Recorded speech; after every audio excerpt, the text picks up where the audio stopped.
what's mad about this whole thing though? Go on. What started off as like me and Rob just talking about something, you know, with the Design Academy, and ultimately it was created through COVID. It's just mad how far we've actually come on this journey and all the people that are now involved in it all. Yeah, it's wild. I mean, I can't even begin to imagine what it must feel like for you. Over the last 6 to 9 months, it's been pretty crazy, pretty non-stop, and it's just been like 100 mile an hour. It's absolutely madness, you know, and aye. Yeah, to touch on a point you made there, Craig, I mean, what a team that's been built around Spark Design Academy. I mean, from my point of view, I feel incredibly blessed. It's such an inspiring team with such a can-do attitude to really change some learners' lives. And I'm exactly the same. I mean, you know, between you, Alex, Baxter, Joe, Emma, I mean, it's just been an incredible journey, and what's really great about it is we've all got complementary skill sets. I do find myself pinching myself at times. It's inspiring, and the cause behind it, in terms of what we're trying to achieve and the learners' lives that we're trying to impact. I mean, we've had 500 students so far go through this course in 62 countries globally. Hi Hayley, how are you? Hi, I'm well, thank you. We're just here to see David Gallagher. Okay, I'll just get it for you. Thank you very much.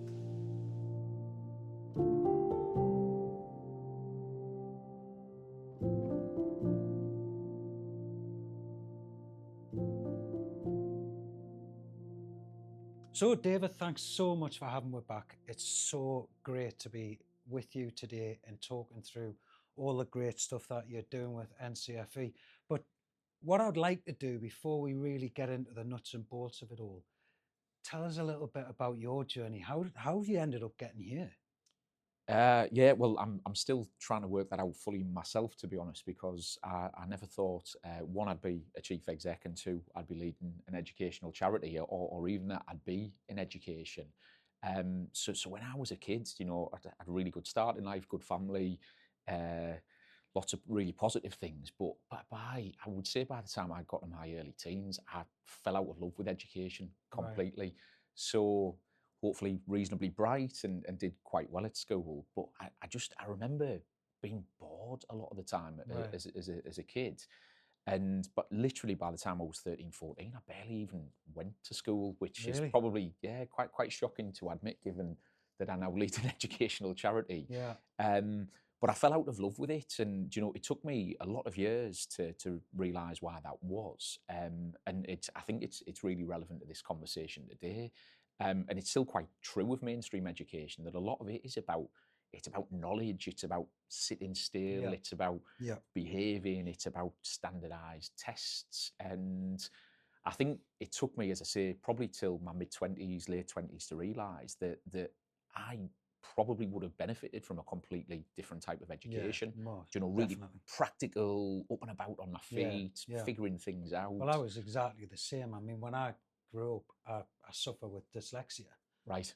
So all the way through school, you know, no one recognised it back in the kind of early 80s and stuff. So I was always put in remedial classes. Yeah.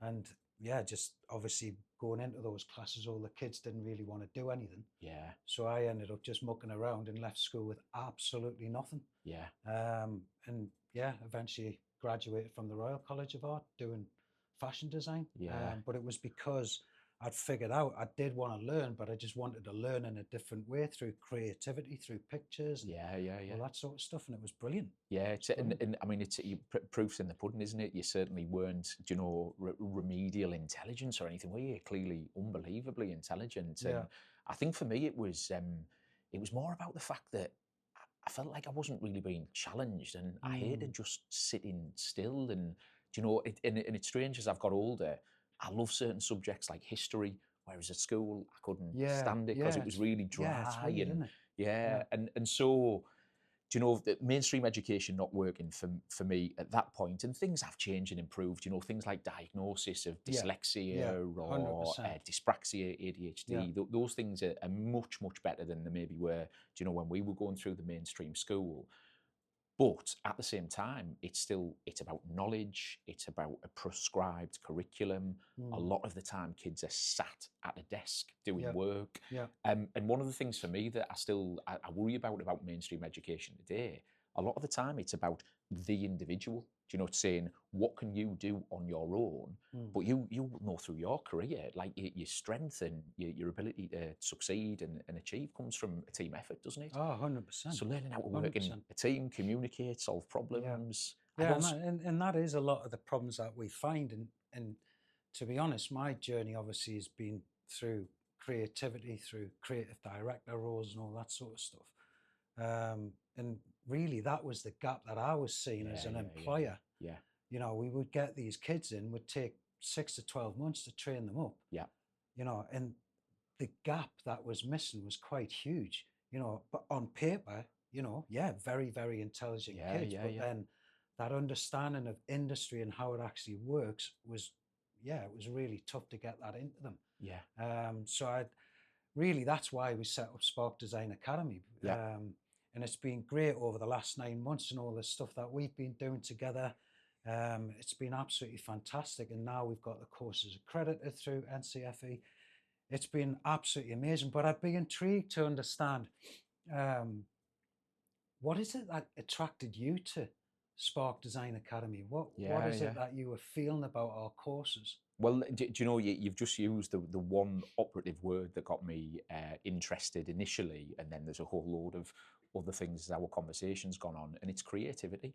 Do you know creativity? That it's the late great Sir Ken Robinson talked a lot. He's got a really famous speech which has got an RSA animate. You can find it on YouTube. It's amazing. And what he essentially says, and I still think I don't think this is completely true because brilliant teachers and brilliant institutions try and find a way to get creativity into the curriculum. But actually, the mainstream education system, I don't just think it's in the UK, but particularly in the UK, it's squeezed creativity out Yeah. of the curriculum. Yeah. And when you look at some of the science, you look at the research, you look at what's needed in the economy and the labour market going forward, creativity is going to be right up that list. Do you know AI is going to disrupt and change Yeah. things? And I really believe, and I absolutely think there's evidence that shows this is true, that we're all born massively creative. Yeah. But the thing is, as we get older, we sort of get it knocked out of us Yeah. a little bit. And one of the things that Sir Ken Robinson used to talk about is, well, even if you just think about it this really simple way, when you're studying a knowledge-based curriculum and you're going to have standardized tests, there's a right and a wrong answer. It's black and white, there's a right Yeah. and a wrong answer. But I've found this, I suppose, just in life generally, whether you're talking about, you know, creative spaces in businesses or even as you move into leadership roles, sometimes things are in shades of grey. They've got to be interpreted. You've got to get creative to solve human problems as Yeah. well as, you know, other 100%. practical problems. And that piece around creativity, how do you unlock or help people to relearn that they've got a creative spirit inside of them that can be applied to all sorts, engineering problems, Yep. artistic problems, relationship problems, business problems. You need creativity. Yeah. So that was the first thing that really hooked me. The fact that it's around, you know, that sport is an angle here as well. I think sport is such a huge hook for lots of people, not necessarily for everyone, but it's not constrained by that. And then the fact that you're going on to think about, as this world keeps changing, all the skills that people are going to need, critical thinking, problem solving, Yep. teamwork, Yep. communication, building up resilience, but even then some of the character traits like being more confident, being able to present. Yep. We all know those things have always been needed, but as the world's changing faster than ever, they're going to be needed more than ever. Oh, 100%. Yeah, that's really interesting, David, because one of the reasons why we set up Spark Design Academy was because we felt that on our journey, which we've been on for like 30 years, all we really did was take people through that process. Yeah. You know, so what we found over the years is creativity unlocks lots of different doors in lots of different industries, as you say. And then really what we do is we go through research, we go through problem solving, and the presentation bit, all the designs in the world, you've really got to be able to pitch it really well. So you've got to make sure that that is on point. You know, so it's really important that we spend a lot of time ensuring that, you know, that kind of process, that go-to-market process that we go through, Yeah. works for everybody and it is transferable. And when we did set up Spark Design Academy, we've had, you know, cohorts of students who have just gone on to do all sorts of different things. So while the ethos of the course is around football kits Yeah. as such, I mean, we've got people who've ended up setting all their own businesses up, doing Yeah. transfer rooms and all sorts of things. So it's really interesting that you pick up on that point, because it's really important for us in Spark Design Academy to do that. Yeah, well, and you will know this through your career as well, that there's so much that sits underneath creative processes as well. So you have to be open to getting some quite brutal feedback at times. Yeah. Do you know, so you've got to open yourself up to feedback, and feedback is quite tough to take sometimes, isn't it? And it's also a gift, though, isn't it? Oh, completely. I mean, it's a saying, isn't it, that feedback is the breakfast of champions. Yeah. And I think what I've seen over my career is people not wanting so much feedback, and I'm not sure whether that is a resilience thing or a confidence thing or whatever it is, or whether sometimes people, you know, maybe think that they're better than they are at that point and they've already made it. But the ability to receive feedback and sort of take it on the chin, pick yourself up and go again. That's part of 100%. what forms resilience. And one of the other, I see this, I'm really fortunate in my job role that I spend a huge amount of time in NCFE, but I'm out talking to other businesses all of the time, whether that's certain sectors that we work with a lot, whether it's educational institutions. And one of the things that I've seen from that is people are so time poor at the moment that there's a lack of real good quality thinking going on. And one of the other things, if you're going to get creative, is it's all about quality thinking time, isn't it? Absolutely. Well, totally. I mean, we talk a lot about it in the course, actually.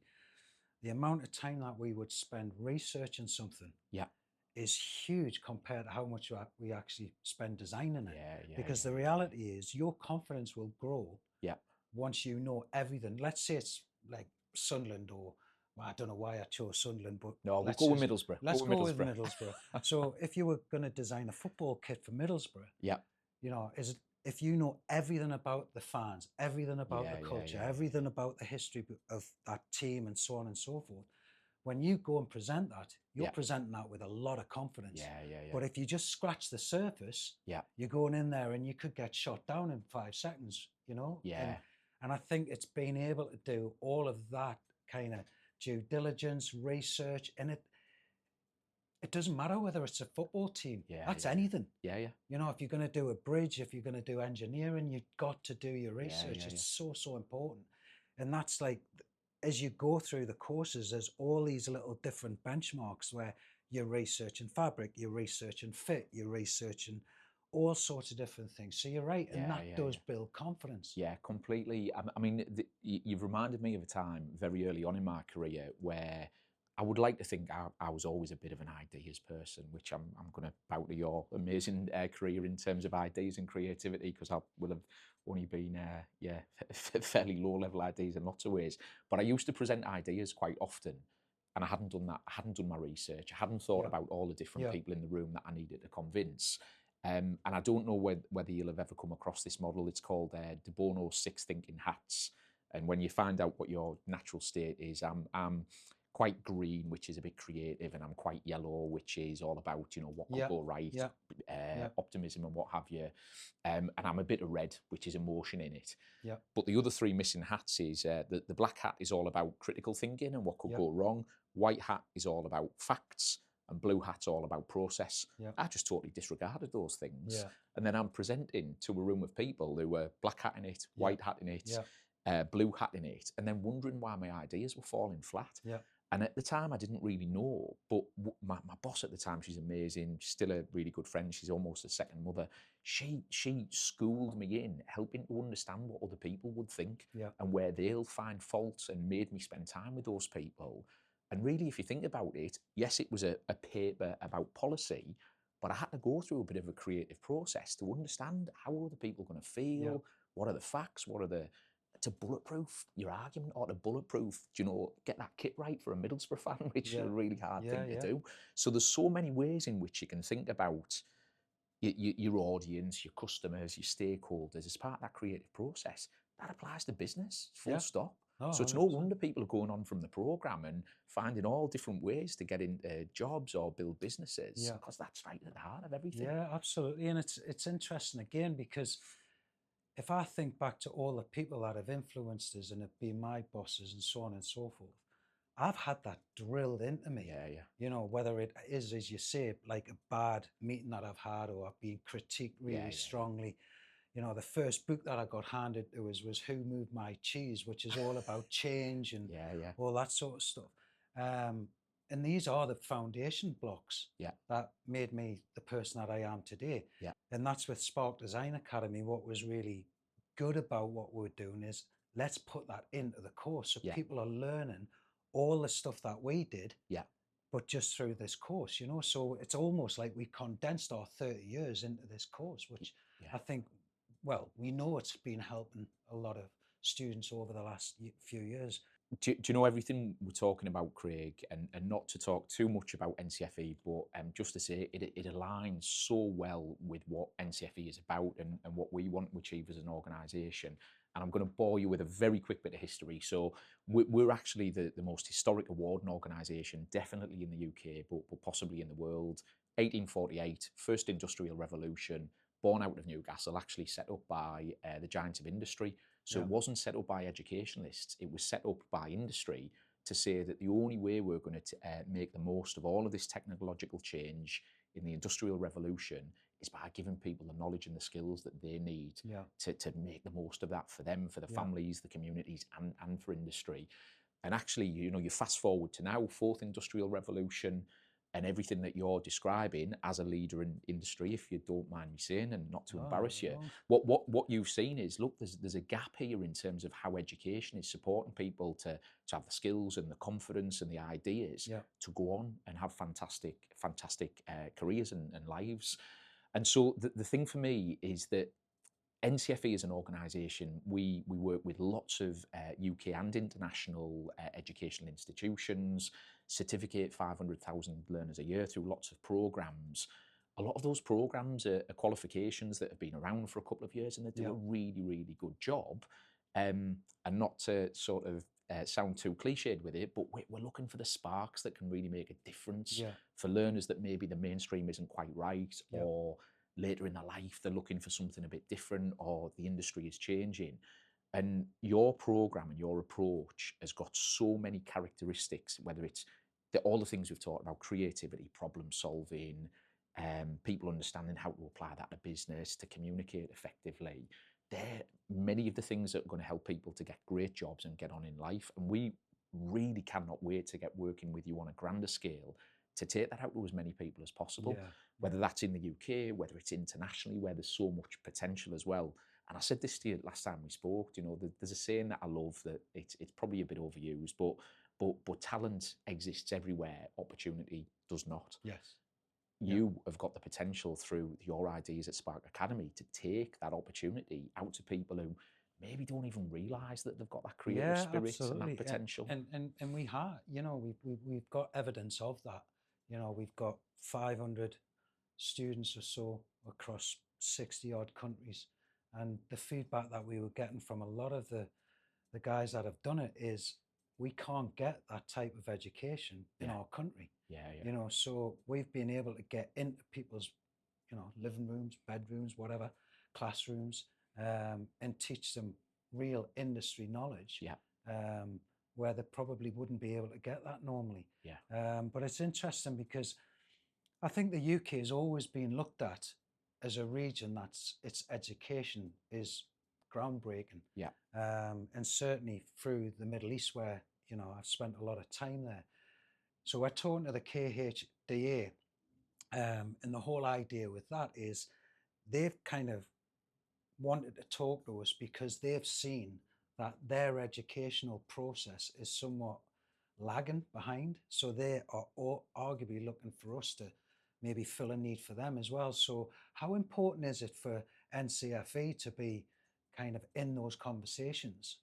So I mean, it's going to be brilliant to be part of those conversations, and I think this partnership has got the real potential to blend this really creative, agile, responsive, industry-led program with what internationally is still really held in high regard about the UK education system, which is about it's about standards, it's about rigor, it's about trust in a system where through our approach to building a customized qualification with you, we get a lot of the flexibility and the creativity can absolutely still be there, but we put the rigor around the program to make sure that learners get the value out of it, that hopefully, you know, that the future employers or where the creative Yeah. businesses get value.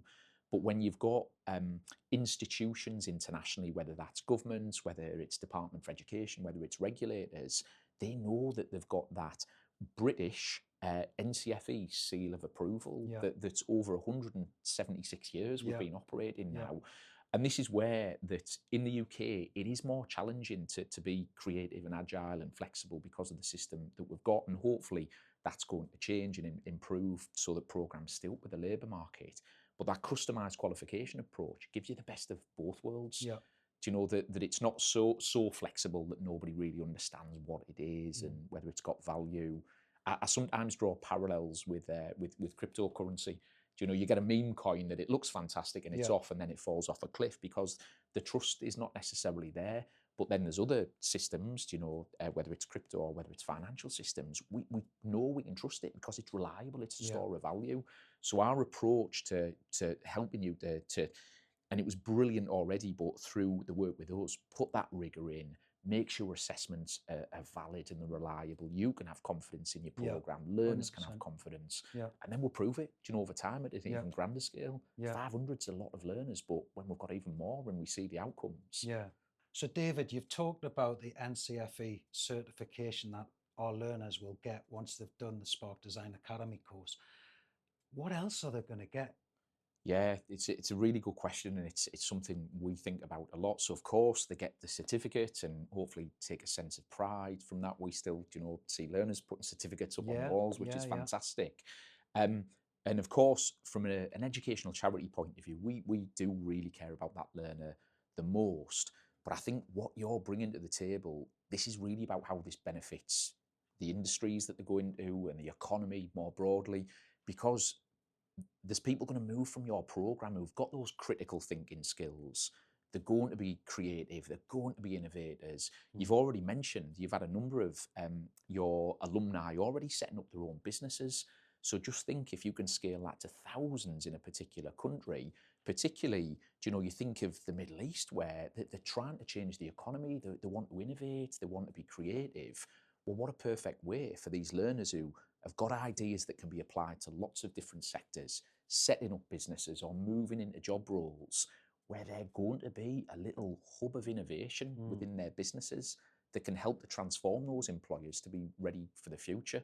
And I think that's the exciting thing, isn't it? It's a virtuous circle. Yes, we both really care about the learner and helping them to have a better life for themselves and their families and their communities, whether that's in a deprived community in the UK or whether it's in a high-tech area out in the Middle East. But the business benefits are going to be massive. Yeah. Employers are telling you and telling me all the time, we don't see creativity anymore. Yeah. We don't see innovators. We don't see entrepreneurial spirit. That's what your program is going to unlock Yeah. from those learners that will deliver massive benefit to the Yeah. employers they move into. Yeah, 100%. And that was really what kind of birthed the whole thing in the Yeah, first yeah. place. It was our frustration as employers that we weren't getting that. Or we'd have to train that into a lot of the students that were getting into our businesses. Yeah. So it's a really, really valid and great point. And I think as industry starts to become even more advanced, you know, with all of the introduction of like AI and everything else that's Yeah. going on, the competition's going to get even harder. So what are those things that are going to help students to kind of stand out? And that's what we believe that Spark Design Academy can give you, you know, because Yeah. you, as I say, you're getting 30 years of industry knowledge put into one little course, you know. Yeah, So, completely. And whether it's learners that are going through the academy as an alternative to some sort of mainstream education, it's additional, you know, it's something yes. special over Yeah. the top, that, or it's even a bridge from mainstream education. You know, you've left college and or maybe gone to university and then you're looking to get into work. There's so many ways it can be used flexibly to enhance, people's knowledge and the skills, and just even think, I think you mentioned this last time. You've had people apply for jobs and turn up and haven't even got a portfolio Yeah. coming into a creative industry. Yeah. The learners going through this program, there we go, portfolio. They've already got the evidence, the proof of what they've done. And so quite often we see that learners on a qualification, they get a certificate and they can share the certificate, they can put it on the CV, but they don't necessarily know what they've learned, how that could be of value to a business, 100%. where's the real examples. Well, it's all baked into the program. So portfolio, certificate, confidence turning up at an interview, coming in with that critical thinking, that creativity, those ideas, maybe even, analysing the business that they're turning up to interview for, 100%. and starting to share ideas 100%. there and then. That's the 100%, exciting because part. I think, if I think back to all the designers I've hired over the years, every one of those designers that have been successful in my team are the ones that have been hired through their sketchbook and their research. It's not so much the finished garment, because anybody can take an image of a Nike product when it's being done by the marketing team and it looks fantastic and it's in an ad, and of course it looks amazing, but I want to know how they got there. I want to know that critical thinking that they've been going through to get that kit or that jacket or whatever it might be to that point. And really, that's always been our success story, even when we were consultants. A conversation that I had with Gavin Haig at Belstaff, we posed the question to him, why have you stopped innovating? And he was like, well, what do you mean? We're still innovating. We do leather jackets and wax jackets. I'm like, yeah, but that's not innovating in today's world. So we pitched this whole concept that take them back to the origins of the business, which they were doing so much innovation back then, but the business had almost kind of stopped doing that. So then when we pitched this idea to them, it was music to his ears. But that wasn't just because we were thinking, oh, well, we'll just do this for them. It's because we did our research. We knew they'd stopped innovating. We knew they were hitting a bit of a brick wall. And we had the keys to unlock it, to say, well, here's a great opportunity for you. And it was hugely, hugely successful. And So do you know why that is more important than ever for me as well? That in this world of AI, where at the click of a button you can have a complex question answered, and maybe even write that into an assignment or write it into an exam paper, that person is not thinking anymore. They're not using the brain, and over time, does that even maybe start to atrophy for people? So we've got less critical thinking, less ideas. The program you've got put together, you can't do that. You might be able to benefit from AI and outsourcing a bit of that, but you have to go through and almost show your thinking, show your working 100%. out. And that, for me, in future, this is where some people are going to win and others may be worse off, because they stop doing the thinking and stop putting in the research and the work. And we all know that with AI, it's going to serve up sometimes the wrong answers. It's maybe going to serve up things that are completely false, incorrect. But the worrying thing is, if people stop thinking, we stop getting creative, we stop innovating. And the jobs of the future, I think, generally speaking, whatever sector, whatever industry, whatever part of the world, that is going to be more important than ever. For individuals to thrive, or for businesses to thrive, and you've baked it into the process, because that is the creative process. 100%. And that's never going to change. That's always going to be the case. Now, AI for me has been fantastic. As someone who suffers with dyslexia, it's been absolutely amazing. But in the same breath, you could become really lazy through it. And that's why I've always hired through a sketchbook, because it doesn't lie. You've got to think all the way through that, your sketches, your ideas, your research that you've done, and then you've got a foundation for success. And I would hope that that continues. So David, you've been in the industry for a number of years now, and you must have a crystal ball to see what it looks like in the future. But where do you see education going, and how do you think someone like a Spark Design Academy can fit into all of that? So I wish I had that crystal ball. Unfortunately not. But I do have some thoughts and ideas, and it comes from trends and comes from my experience. I mean, you can look at the world more broadly, can't you, in terms of lots of things now that people want, consumers, learners, people generally, they want something on demand. Do you know, when they want it at a time that suits. The Netflix generation. Yeah, exactly. Anytime, anywhere, subscription type models, things that are flexible. You know, you can pick them up and maybe put them down. So I think some of those trends are going to play through. Yeah. But linked to that as well, I just think about my own boys. I've got 2 young boys, and yes, they're in mainstream education. Actually, it's going really well for them. There's a lot of things that it's helpful for them to know, and mainstream education is been really good. But there's certain things that we effectively subscribe to. So there's a couple of after school clubs, Yeah. there's cricket, etc., etc. And I think that can be a really good thing to enhance educational experiences generally. The big worry about that is that going to be inclusive? Is that going to be accessible for the people who are less well off or don't understand that those things can have real benefits, you know, whether it's about knowledge, about skill, about physical and mental health. So I think that there's those things we've got to think about. How do we hopefully together make this program accessible for the people who maybe otherwise wouldn't have access, and create opportunities for people who have got the potential to you know, thrive as a result of this. But we touched on this earlier on as well, that mainstream education in the UK is still very heavily knowledge centric, and knowledge is ubiquitous. You know, you pick up a phone and yes, you might have to discern the truth, but knowledge is ubiquitous. Still hugely important, I think, for humans to have knowledge, because without it, you can't think critically, you can't get creative, you know, on things we've talked about. But I think what is going to be increasingly important is what I'd describe as hard technical skills. So, do you know, in your disciplines, there are certain things that you've got to get good at using the technology, do you know, some of the maybe the artistic elements of it. But there's also, and I think arguably even more importantly, it's the human skills, or what we describe as essential skills. We've said this loads of times today: problem solving, communication, teamwork, critical thinking, judgment, decision making. So for me in future, yes, knowledge is really important, but maybe it's becoming a little less important, and discerning the truth is going to be even more important. Something that is very much about technical skills and the fusion with human skills, also that creates opportunity for people anywhere that they are to access a program or services and support in a way that's going to best meet their needs as well. And with what you've built so far, absolutely, do you know that there's a certain flow to the program and it fits together in a certain way, and it's brilliant that it's got that structure and that rigor and that real high quality in it. And I think in future, it's how do these sorts of things evolve and support somebody maybe over their lifetime. Yeah. Do you know that you and I have benefited massively when we've talked about this from brilliant leadership, sometimes less brilliant leadership, mentors, peers, etc.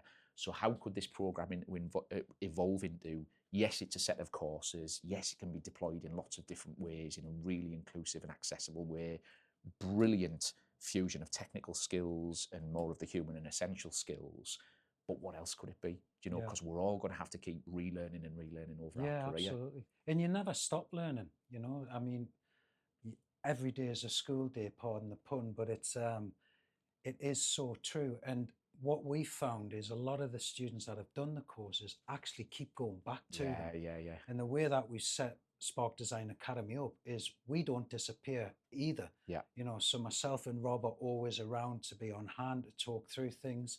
And we think that's really important because, you know, there are going to be more questions as people go through their journey, you know, because they'll go from, you know, maybe a junior designer into a senior designer into a creative director, or they might do a startup that then suddenly becomes a flourishing multi-million-dollar business or what have you.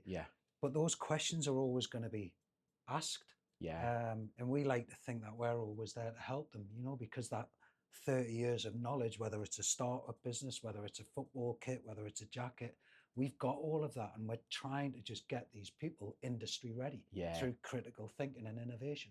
And you know that 30 years that you've described there, the knowledge and the experience that you and others have gained from that, absolutely fantastic. A lot of wisdom in there, I'm sure, as well, that you've baked into the program and the ongoing support. And then as you build in and more individuals are going through the program and then coming back as sort of ambassadors or advocates, Do you know, I realised a couple of months ago when my eldest son said to me, Dad, when you were young, was everything black and white? That I was sort of maybe getting to that age where, do you know, I'm not going to be as relevant. Do you know, well, I'm probably well past being relevant. So that mix of, do you know, people have got that length of experience and expertise. And then as people are progressing and they're coming back to tell their stories, how inspiring is that for, do you know, 16-year-olds, 18-year-olds, 19-year-olds who can see 100%. people that they identify with, Yeah. who've gone on to do, and that inspiration, that's I think sometimes that's what's missing Yeah. as well. Yeah, no, 100%. Because I think over the years that we've been doing it, you know, we've had some alumni who have done some fantastic things. We've had people going to Adidas, as I say, we had people setting up their own businesses, sportswear businesses. It's incredible, some of the stories. Yeah. So as far as the ambassadors are concerned, we see them as the future for this business, because ultimately myself and Rob, you know, we're not going to be those sharp thinkers as we're getting into our 60s and 70s. But the idea of this is we're teaching the new generation. That new generation then teaches the next generation, and so on and so forth. So the learning principles are always the same: critical thinking, innovation, all those things we've talked about. But what we want to do is get the next generation to teach the next generation, and so on. So industry is at the heart of everything that we do, and that critical thinking is really important for us. So David, it's been absolutely fantastic. I'm so pleased that we've had this time to talk. I'm so pleased that we've got NCFE partnering with us on this journey. It's absolutely amazing. And listening to your stories of how you've got to where you've got to, it's been brilliant. And I cannot thank you enough. No, it's an absolute pleasure, and we're just really excited about where you're going to take Spark Academy. And the thing that I can't wait to hear is, do you know, even more learner stories and hearing from businesses about this generation of people coming in to make a massive difference for them as well. So delighted, and really good to have a conversation with you. Thank you. How good was that, man? Absolutely unbelievable. It was. How amazing is it to share company with someone who understands your vision and your goal and what you're trying to achieve? David Gallagher is an absolute legend. He is a legend. Couldn't Unbelievable. thank him enough. It was fantastic. But to hear his views on how education is going to dramatically change in the future, Yeah. and how the customised qualifications can play such a pivotal part in shaping learners' futures, reaffirming the message to us in terms of the journey that we're on at the moment and why it's so required. And the fact that he was talking globally. I mean, it was just incredible. You know, he sees the opportunity in all the different countries that we've already penetrated, but he just sees it on a much broader scale. It's fantastic. And to know that he's going to help and support with the growth of the business moving forward with the support of the NCFE in terms of knocking some doors down and being able to get into new countries. It's all very exciting, isn't it? It's a bright future, Gareth. It is very bright.